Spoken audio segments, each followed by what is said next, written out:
Hi, I'm Tom Bowling, and I want to share some great looks today with you from Pioneer Imports and Wholesale. The container is the Terrazzo, and it's such a great look because it has so much dimension and coloration. Very subtle, but yet if you really look at it, it's there, it's expressive. And then the new mini roses that are amazing, not only for design work, but also for your event work, for corsage work, for wedding work, anything where you need that just a little bit smaller mini rose. Perfect way to use that, and I'm using them in the cream and also in the dusty rose color. Combining that with some of the newer grasses that we're seeing on the market right now, again, part of the look that changes and being trend forward, that's where we want to be. So I'm going to start off and add just a little bit of the foliage in here, just to give me some design parameters is really what I'm using.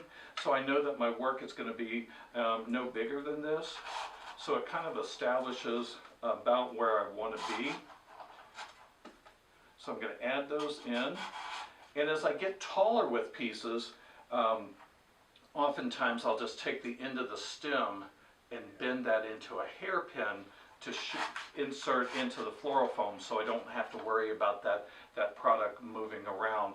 And it eliminates, using the steel picks or additional wires, etc. So this kind of has got a great look about it already. It's kind of a more free form type of a feel with the light color green grass.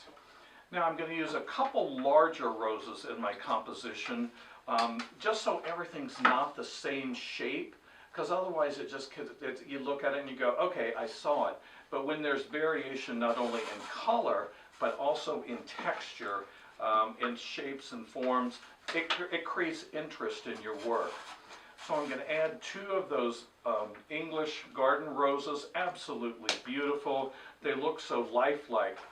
And then use my foliage not only in color contrast with the dark green to the light green, but also the shape, that spiky look of the grasses, and then using the fuller look from the rose foliage.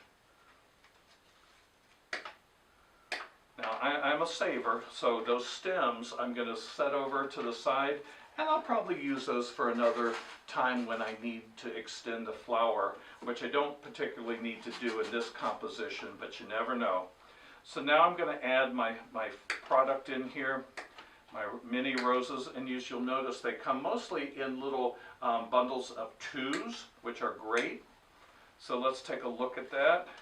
Adding in color, adding in just a little bit of a different form. Now, I'm going to actually use my white ones, so to begin with, so I can tell, where the negative spaces are in my composition. And I'm going to take those, give them a little bit of life, just like you would see a rose growing out in the garden. Taking the stems, just manipulating them a little bit, massaging them. Actually, you can heat them in your hand, get them a little warm, get that plastic a little warmer, so it's easier to bend sometimes.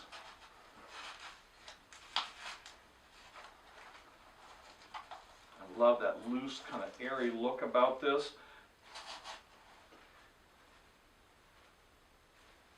And the fact that you're putting 2 in at a time makes your composition come together so much more quickly. Nice surprise here. We have to be mindful of our time when when we're doing any type of design work, that time equals money and labor, and we have to be able to create that and justify that as well. So the reason that I chose my white was so I could get an idea again now where there might be a little bit more of a voided area where I need to add additional materials in my pinks here. So I'm going to add those in. Again, give it a little twist and turn. And you can make them go in totally different directions if you like, because that's really what would happen in a garden situation. Create that so it allows each rose to stand out. There we go. And again, that one rose that was in earlier, that English garden rose, now becomes a depth placement. And I have, you know, additional depth in my composition, because these smaller roses top dress that, which is absolutely fine. So adding those in as I go. One last one, got a little bit of field of white over here to break that up. Wow, do those roses look fabulous. Monobotanical look, all one flower with the addition of some of the foliages as well. So those greens just really bring it to life. It's spring, so everything's not all on that same plane. The larger roses, which you think would be forward, now become depth placements and allows your eye to travel deep into the composition. I love the roses and I know they're going to work well for you.